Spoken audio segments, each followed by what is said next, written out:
Do you know what time it is? It's supernatural story time. And if you're easily scared, and even if you're not, there's only one thing left to do. Just turn off the lights, because these are stories that you listen to only in the dark. Weird Tales from the Woods, Volume 4, Story Number 1. My deer camp backs up to the Pearl River here in Mississippi. Lots of standing water on the property, swamps, thick hardwoods, really beautiful piece of land that I love hunting. It's taught me the way of the woods as I've grown up. One winter night a few years ago, I went to get a four-wheeler left back in the rear of the property. It was about 10 p.m. and pitch black, and I decided to go back and get it while everybody else was partying at the camp house. I love these woods, but they get really eerie at night during the winter. I'm talking extremely quiet, pin drop silence. I was about 800 yards from the camp house, walking down a flooded four-wheeler trail with a good flashlight. The only sounds were my muck boots sloshing through the water. I was already kind of nervous about going out there alone in the dark. Maybe I'm a sissy, but all of a sudden the hair stood up on the back of my neck. I stopped walking and listened. To my left was a sort of open, grassy bog where I've jump shot woodies before, and on my right were thick, flooded hardwoods. I had stopped for about 2 seconds and was listening when, I kid you not, I heard a snarl come from across the bog. It sounded sort of like a very pissed off dog, but it seemed really loud in the complete stillness of the woods, and it sounded really close.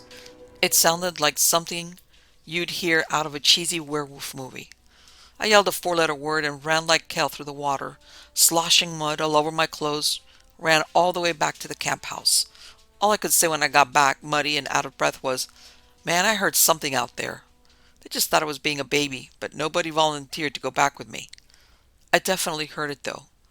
It was completely silent out there. Not a cricket, bird, owl. Nothing was making any noise. Summertime woods in Mississippi are beautiful to listen to, but the winter silence can be a bit eerie. I'm guessing it was a stray dog, maybe a coyote, but I don't know why it would snarl at me like that. Whatever it was scared the you-know-what out of me. I've had plenty of dark early morning walks to stands out there since that happened, but I can't recall any other strange or eerie occurrence like that one. I've also seen the black cat of the south.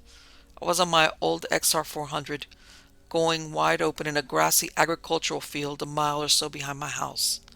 Came around a bend in the trail, which was just a bushed hog grass trail in tall grass, and there it was, about 70 yards in front of me, laying on its side in the sun. I thought it was a black lab, but when it got up and slinked off into the bushes, it moved like a cat and had a tail. It was dark colored and probably about the same size as a black lab. I was about 20 yards from it when it disappeared into the tall grass. Story number 2. It was early fall. I was 18 and I had just graduated high school the previous May. I had spent the entire summer living in the back of a van, touring the Pacific Northwest with my little three-piece rock band and generally failing to live up to both the expectations and the reputation of my big and very proper family. I didn't have a real job. I didn't have my own place. I didn't have plans to go on a 2-year Mormon mission like every male in my family had done for 5 generations before me, and I hadn't enrolled at Brigham Young University, the family school, either. Yeah, I was a loser, especially by my family standards, and I'm sure I've been the subject of many formal and informal family councils over the summer. I'm sure it was one of those councils that inspired my oldest brother-in-law. I'm the youngest of 6 kids, and there's a 20-plus year age difference between my oldest sister and myself, to call me out of the clear blue and offer me a job at his company located just outside of Denver. After a short discussion, and after coming to the realization that my band as it was constituted wasn't going to be signed anytime soon, why are good bases so hard to find? I accepted the job and found myself on a flight to Denver the next morning. I was a little suspicious to see my brother-in-law's jacked up Suburban filled to the roof with all kinds of gear waiting for me at the curb. I was even more suspicious when he hopped on the I-25 and headed south, instead of hitting the I-70 and going west towards his house. We were nearly 20 miles south of Denver when he revealed that we were on our way to the San Luis Valley in southern Colorado to help him investigate some of the strange things that had recently been documented there. Apparently, my new job was to accompany him on a trip to investigate cattle mutilations and other Looney Tune stuff in the bloody middle of nowhere, Colorado. A few hours later, we had made our way into the San Luis into a little town called Crestone, where we hooked up with a guy named Christopher O'Brien. Christopher had been doing research for a book that he would later publish called The Mysterious Valley. He shared stories and showed us photographs of literally dozens of cattle and other animal mutilations that he had documented since beginning research on his book. They spanned almost 50 years. He showed us pictures of very strange local Native American rock art depicting what looked like alien beings descending from round objects as well. He also told us about locations where people have been seeing strange lights and black helicopters with increasing regularity. I would be lying if I said that I wasn't incredibly creeped out as we left Christopher's house, knowing that we would be sleeping outdoors, miles from any town for the next few days. From there we made our way to a place called the Baca Ranch, where we unloaded the mountain of gear that my brother-in-law had crammed into his Suburban. As we unpacked, I realized just how serious he was about catching whatever he thought we might see on film. In addition to buying a brand new generator, an expedition tent, sleeping bags, camp stoves, etc., he had purchased all kinds of video and night vision equipment. He had a Gen 3 Starlight monocular scope, a pair of high-powered Gen 3 binoculars, a thermal vision scope, and a brand new NV-compatible video camera. He even had a high-powered green laser with a range of several miles. All cutting-edge stuff in the early 1990s. We operated from that location for the better part of 4 days. We slept during the day and took turns keeping watch at night and saw nothing even remotely strange, unless you count watching a couple husky teenage girls making out in the backseat of a Geo Metro Strange. On the fourth night, we decided to be a little bit more proactive and drive around the valley hoping to see something as we drove. About midnight, we turned off the main highway and onto a flat straight road that led to Great Sand Dunes National Monument. A few miles down the road, we saw bright white light in the distance that we assumed was an oncoming car or motorcycle. We continued driving down the road a couple more miles, and it occurred to me that the light didn't appear to be getting any closer. I mentioned this to my brother-in-law, and he said that he had noticed the same thing. We drove another 2 or 3 miles, and again it didn't seem to be getting any closer.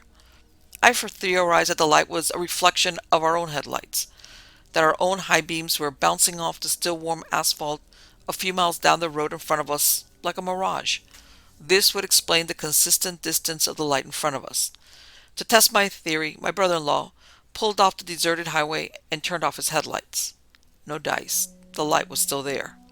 Next, I theorized that it was a car heading in the same direction as we were, and that we were just looking at a taillight with a broken or missing cover, which is why it appeared white instead of red. To test the theory, we decided to remain stationary and see if the light appeared to move away from us. After about 5 minutes, it became clear that it wasn't a vehicle moving in the opposite direction. The light was just as bright and still appeared to be only about a mile or so down the road in front of us. As we were sitting there, my brother-in-law busted out the night vision binoculars and green laser. Using the binoculars, he flashed the laser at the light.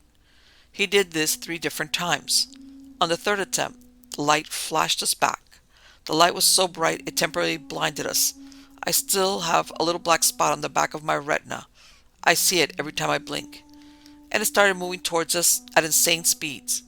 In the time it took us to turn around and get pointed in the opposite direction, the object had closed to within 100 yards or so.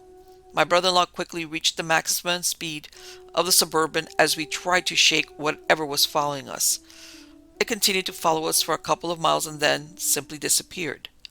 We pulled over, caught our breath, freaked out a fair amount, and discussed what had just happened. We waited for about 10 minutes to see if this would show up again. As we sat there, I decided to pull out the night vision binocular, which coincidentally allowed one to see in the IR spectrum, and point in the direction we had just come. I can't remember my precise words when I saw the object sitting about 200 yards away, visible only in the IR spectrum, but I'm fairly certain there were a fairly high percentage of 4-letter expletives in there. I gave the monocular to my brother-in-law, and he used the green laser to signal it again, and again it lit up and began moving closer. At that point, my brother-in-law just put the hammer down. We made for the town of Alamosa and didn't look back. It must have blinked out again at some point because it wasn't behind us when we pulled onto the main highway. The next day we went back out there to see if any of the residents that lived off the Sand Dunes Road had seen anything. Nobody had seen the light that we had seen. But without prompting, many of them told us about white orbs that regularly flew down the main Sand Dunes Road toward the other side of the valley. One guy said, "It's like they're pretending to be trucks, hoping nobody sees them." We talked to an old ranch hand that described seeing white orbs out on the range. He shared stories about how he and his friends would chase them around on horseback at night. They would follow them around, and if he and his friends got too close, the orbs would just blink out. When he and his friends stopped looking for them and started heading in the other direction, the orbs would light back up and follow them back to the ranch house. I have no easy explanation for what these things were. I've heard them called will-o-wisps, among other things. When I got home, I started doing research about them and discovered that people all over the world see these things. As a trained scientist, I'm inclined to believe they have a terrestrial origin. I'm also inclined to believe that there is a rational explanation for the strange phenomena observed in places like the San Luis Valley Skinwalker Ranch and other hotbeds of paranormal activity. Next story. This is not my story, but something a friend saw. The backstory is what makes it particularly memorable to me. A few miles away, there is a small state park memorializing the Battle of Griswoldville, Georgia.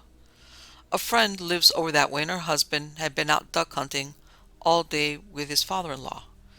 Husband was driving home at 1 a.m. on the road next to the battlefield when he saw a Confederate soldier walking along the side of the road. He's a very quiet guy, definitely not a storyteller, and when he pushed, he just kept saying, he looked like a Confederate soldier. It was a very quiet road. It dead ends into a dirt road with rural homes, only used by people that live in the surrounding areas, so it definitely wasn't a reenactor or a hoaxer. Anyway, the sighting is memorable and sad because of the history of that battle. After Sherman's troops destroyed Atlanta, they were marching to the sea. The Georgia militia, stationed in Macon, 30 miles from Griswoldville, had moved east, and the area was left unprotected. Griswoldville was the first real battle of resistance after Atlanta fell, and the war was all but lost. Local residents and homesteaders knew the Union Army was laying waste to everything in its path, and the families around Griswoldville put together a makeshift ragtag militia of local men, including teenagers and elder men, in an attempt to fight off the overwhelming force and save their homes and farms. That area doesn't have a reputation of being haunted, though apparently it is. There are so many battlefields in Georgia, some of which do have a reputation for ghostly gunfire and occasional troop sightings. It makes one wonder how many areas have ghostly sightings that go unreported. Next story. 1997, I was stationed in Germany. It was winter, and we were doing a warfighter exercise in Hohenfels. I was a tank commander, and our platoon was positioned on a terrain feature known as the Peanut. It was probably around 1 or 2 in the morning when my loader woke me and quietly said there was a squad of dismounts, in other words, infantry, coming down from the tree line and down into the valley that was our sector. I popped into the turret. I slept right beside my hatch on top of the turret and peered through the thermal sight. Sure enough, 9 dismounts moving through thigh-deep snow at about 2,000 meters. We could have smoked them easy at that range. I called my wing tank. Direct him to target. He sees them. I tell him, I'll light them up at 1,500 meters. Then, gone, all of them. No heat signatures anywhere. We continued to scan. Sure, they were setting up an anti-armor ambush and were just in a low spot. Daybreak came and I sent my loader out, dismounted for a recon. We watched. He got out there and stumbled around the snow for a bit, then runs back. No prints, none. We can see about 6 kilometers up the valley from our position. No tracks anywhere. We didn't know what to make of that. Lots of us saw them. My loader, gunner, wing tank crew. We never talked about it again. Next story. One cloudy, moonless Minnesota night, a friend called around 10 p.m. As I did not want to wake the kids, I took my call outside. We lived in the country on 15 acres, and it was not uncommon for me to take late walks up and down the road when I couldn't sleep or because I liked the cool air. This evening, I only made it a few hundred yards down the road when the feeling of unease crept through me. I had this feeling I needed to get back to the safety of the yard and that the space between the driveway and myself was unsafe. I sped walked, keeping my eyes and ears alert. Once back in the yard, I continued my conversation, pacing the 100 yards from the house across the road to the mailbox and back. I couldn't shake the feeling of unease, but the wiser part of me told me to stop being afraid.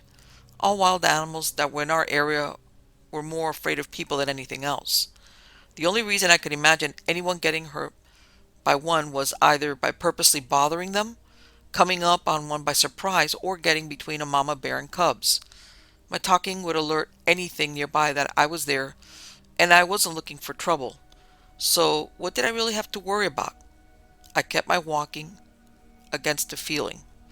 I was mid-sentence and mid-stride as I turned back from the mailbox once again to head back to the house. I had quietly crept out of the tall grass and weeds from the ditch in front of our home and was in the process of circling me as it hunted. It must have weighed a good 400 pounds. We both froze for a moment as we stared at each other. I stared in disbelief. Where had this come from? These are not native in the wild here. No doubt it was a very hungry escapee from a farm hunting, the only thing stupid enough to keep walking a predictable pattern past it. And hogs are not dumb animals. But hogs don't hunt for meat, especially human meat, do they? For just a second I thought I was going to laugh. One of those stupid, frightened laughs, and tell my friend how I just found myself a new friend. And then it hushed slightly and began its stalking and circling again. My instincts took over, hair up on my neck, eyes straining against the dark, and I let out a blood-curdling scream as my flight instincts kicked in. I sprinted back to the house. I won, thank God. After apologizing to my friend about screaming over the phone, I ended my conversation and went online to do my research. Yes, pigs sometimes hunt. It was the last I saw of that hog. It was the last time I walked on the road at night. And it was the last time I walked on the road without carrying a gun during the day. Next story. I live way out in the country in a forest now with my 19-year-old daughter and my 8-year-old son. My mother and my wife lived with us, but we lost my mother in August 2014 to liver failure, and then we lost my wife in November 2014 due to complications of stroke, COPD, pneumonia, and sepsis. So it's just us now. One night, not too long ago, we were coming back from town. It was about 10:30 p.m., and out where we live there are no street lights. I had just passed the cemetery and was coming up to the railroad crossing that is about a quarter mile from the turnoff to our house. I was slowing down to cross the tracks. At my 1 o'clock position, I saw a man just standing there at the railroad crossing. He looked like he might have been anywhere from his early to late 20s. He was wearing a gray hoodie with a jean jacket and dark pants. He had shoulder-length dark hair. I thought it was an odd place to be standing, but what do I care? As I crossed the tracks, my headlights hit him full on, and I was less than 10 feet from him. I could have sworn he did not have a face. No nose, no eyes, no mouth, no features at all. Just a blank gray place where his face should be. I did a double take, but by the time I had passed him and it was dark. Surely I must have imagined that. Surely. Then my daughter, who was in the passenger seat, and even closer to him when we passed, turned to me as white as a sheet. She asked, "Did you see that guy at the railroad track? He didn't have a face." I don't know what to make of it. I certainly wasn't going to go back to investigate with my children in the car. When I got to our gate to make out the railroad crossing, but I could not see if anyone was there. I made the sign of the cross, got out to open the gate, and kept a hand on my pistol. I haven't seen it again since that night, and I hope to never again. Next story. In an old mountainside gold mining district, Quartzville, Oregon, off the beaten track, on a blistering hot day, I stepped inside an old mine portal. just to get in some shade for a moment. As my eyes adjusted to the darkness, it appeared the tunnel walls were undulating slightly.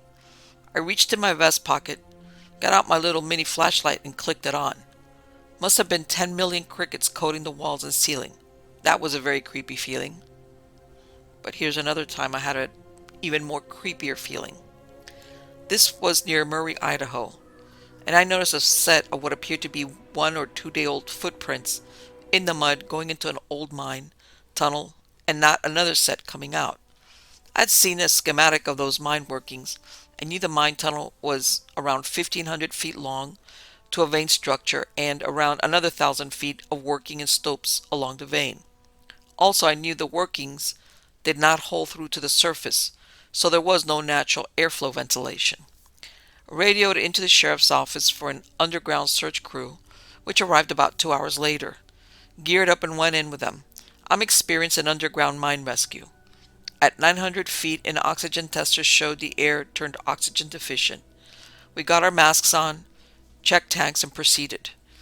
At about 1,450 feet, found a hunter's corpse, sitting but slumped over, rifle leaning against the tunnel wall, and dead flashlight next to him. He died of oxygen deficiency. Appears he sat down to rest, and that was that. Next story. I was raised in the U.S. Air Force. My dad made the Air Force his career, and he was a lifer. From 1963 to 1966, we lived at Elgin Air Force Base in Florida. My all-time favorite posting, because we lived on base in a relatively sense of safety. Me and my siblings were free-range children. Along with most of the kids of the neighborhood, we roamed the woods, creeks, and bays of the area. We built forts in the woods and fished in the many creeks. I never felt unsafe until one Saturday afternoon. Our house was on Wright Drive. All those houses have now been torn down, but the road imprint is still visible on Google Earth. Oak Hill Elementary was close by, and since I was on a sports team, I used the track. I was maybe 12 or 13 and was over by the school one afternoon by myself. Back then the school was new and set off by itself. I loved the outdoors and brought home all kinds of treasures and finds back then. I still do. I was walking around the track and suddenly I felt like I was being watched. I stopped and looked around. Nothing. Continued my laps, but that uneasy feeling didn't go away. There was no one else around. My house was about half a mile away, and now I felt like I was being watched. I started to make my way over to the parking lot to cut through to my house. My shoe was untied and I bent down to tie it. At that instant I heard something or someone step on a twig and snap it in the woods right behind me. I took off like a flash. I didn't look back. I didn't hesitate. I just ran like the wind, all the way home. I didn't tell my parents because I knew I wouldn't be allowed to wander anymore. But after that, I didn't go far anywhere unless someone else was with me. And then I have another story. Again, this was on base. Again with the free-range children. There was about 6 of us, boys and girls, all about 12 or so. This time we were down in the swamp on base. We were wandering around, wading in the shallow water, catching minnows, etc. Fun things kids do. We had been gone a couple of hours, and it was time to leave and check in with home. We followed the trail back to our starting point. There on a wooden support of 3 branches is the biggest water moccasin I had ever seen, ever. Its mouth was propped open with a shorter stick and had to be every bit of 6 feet long. It was dead, of course. We all screamed and ran for our lives. This time we did tell our parents. The dads went back to the swamp. The trail was behind a ball field, and sure enough the snake was still there. Back then Elgin was a major training area for Rangers and Green Berets. All the parents could figure out was maybe one of the Rangers or Green Berets had killed it and left it as a warning to us kids to stay away. All I know is we didn't go to that area of the swamp anymore. Next story. I've been fishing since I was 5 years old, and that has been a long time. I fish mostly at night in the summertime since it's so hot here in Alabama. A lot of my night fishing I've been by myself, and a few times I've had others fishing with me. This story happened back in the 80s or 90s. I don't remember exactly, when, but I do remember my dad and I were fishing a bass tournament, and we were on a secluded portion of the lake where there are a few houses. If I remember correctly, the tournament we were fishing in ended at midnight, so the time was around 11 p.m. There was no moon and it was a clear night, so there wasn't a lot of light on the water. We were fishing on a bluff area that had sheer cliffs down to the water, and then we heard something large swimming in the water towards our boat. Whatever this was could swim about 30 seconds and then stop. I asked my dad if he could hear it, and he told me yes, and it was swimming in our direction. I kept trying to see what it was out there, but couldn't with no light on the water. It got closer and closer to my boat, and I decided I was going to see what was going on. I have two aircraft landing lights on the front of my boat to see logs with at night.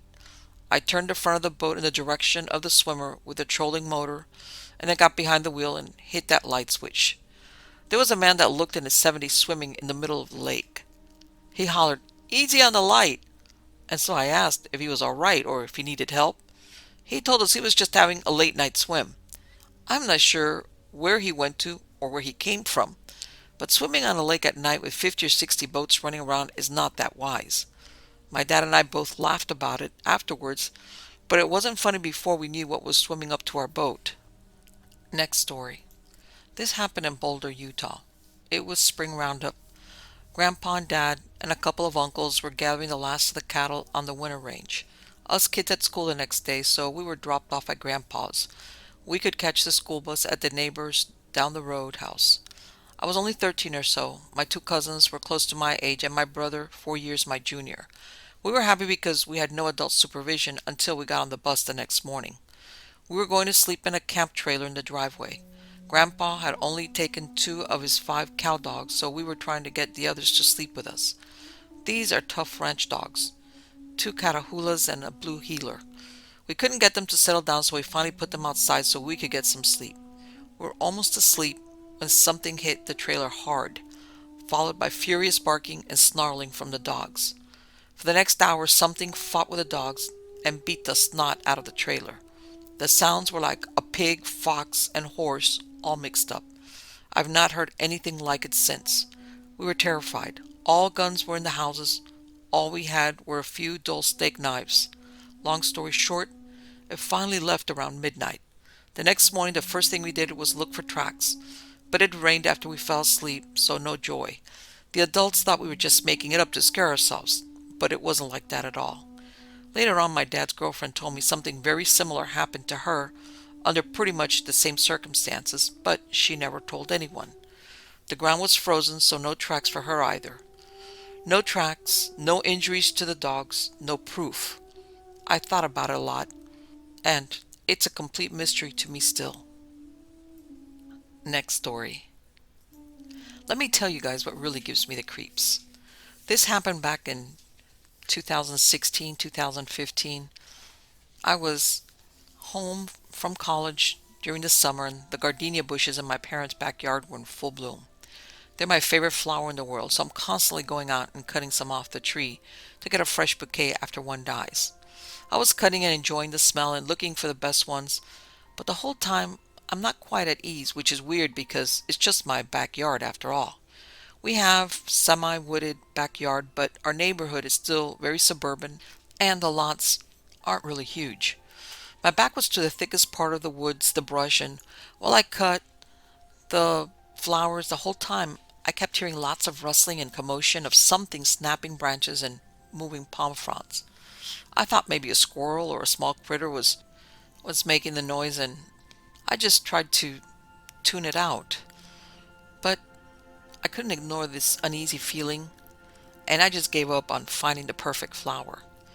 I cut some crappy ones and headed back inside. Maybe no less than 15 minutes later, I head back outside again to tan by the pool. I'm out there for a while, and for the most part, I was distracted being on the phone, and I kept hearing the same exact noises, pretty loud every once in a while, of something moving in the thick brush. After finally putting my phone down, trying to close my eyes to relax, I couldn't deny the fact that there was something nearby. I started thinking back to a few days prior where I'd seen 2 deer in the backyard, so I got excited, stood up, thinking that it might be them that was causing all the rustling in the backyard. No deer that I can see, In fact, when I stood up, this sets up a lot more noise, a lot of loud noise. At this point, I'm like, oh, whatever's there is big. That has to be a black bear. Black bears are super common in the neighborhood. I was convinced the black bear was about to emerge from the thick brush and trees any second, so I went quickly inside, and as I'm walking, I noticed the noise stops. My hand was on the doorknob to get inside my house at this point, and I was starting to feel safe, and I'm not hearing any more noise, so I finally turned to see if the bear has emerged into the clearing in my yard. Nope. At that exact moment, I looked over my shoulder, and I see a creepy older man I've never seen in my life, who pops his head up out of the middle of all this thick, prickly, and uninviting vegetation, and we make direct eye contact with each other. I'm not kidding when I say this moment has provoked a series of nightmares. His expression was completely deadpan. He didn't blink or show any emotion or flinch at all in the fact that I'd caught him watching me from my backyard. After a few seconds of deer in the headlights moment for me, I bolted. I was home alone, so I got in my car and took off in my bikini and all. When my dad and my brother got home, they combed over the backyard with their guns, but obviously he didn't stick around. Worst of all, I'm almost positive I had my back to him. I was just a few feet away from where he was hiding when I was out cutting my flowers. That would explain the uneasiness. My parents coincidentally moved into a new house at the end of that month, and I couldn't be happier because every once in a while, I just couldn't shake that I'm being watched feeling. Next story.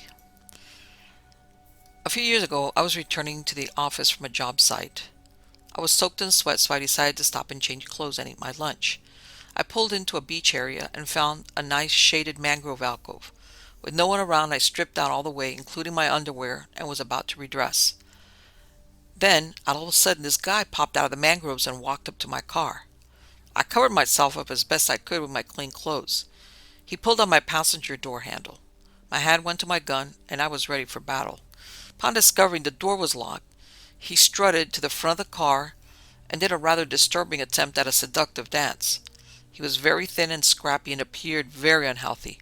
I realized that he was the guy sitting in a black car at the entrance to the park when I pulled in. After a minute of excruciatingly bad seduction dance, he strolled up to my driver's side door. I lowered the window a crack and gave a very assertive, "What do you want, man?" He was very interested in my awkward state of undress. His reply was a very mellow, "I'm just looking for someone to do." My immediate response was, "That's not going to happen, man. Get away from this car." At this point, he was practically drooling down my window. If I had been dressed, I probably would have gotten out and roughed him up, but it reminded me too much of the scene in Something About Mary, where he goes to pee at the rest stop. It took a few angry expletives to finally get him to back off. I threw my clothes on and got out of there. Fast forward a few months. It was 4 a.m. on a Saturday. I was on my way to a sailing regatta. Being ahead of schedule, I stopped to put on my racing team shirt and watch the sunrise. It was another beachy park area with mangrove trees. Sure enough, a black van that I had passed pulled up behind and nearly blocked me in. The same scrappy, skinny AIDS dude got out and started to approach. This time I started the car immediately and threw it in reverse and nearly ran him over. Apparently, mangrove areas are big gay hookup spots. Lesson learned.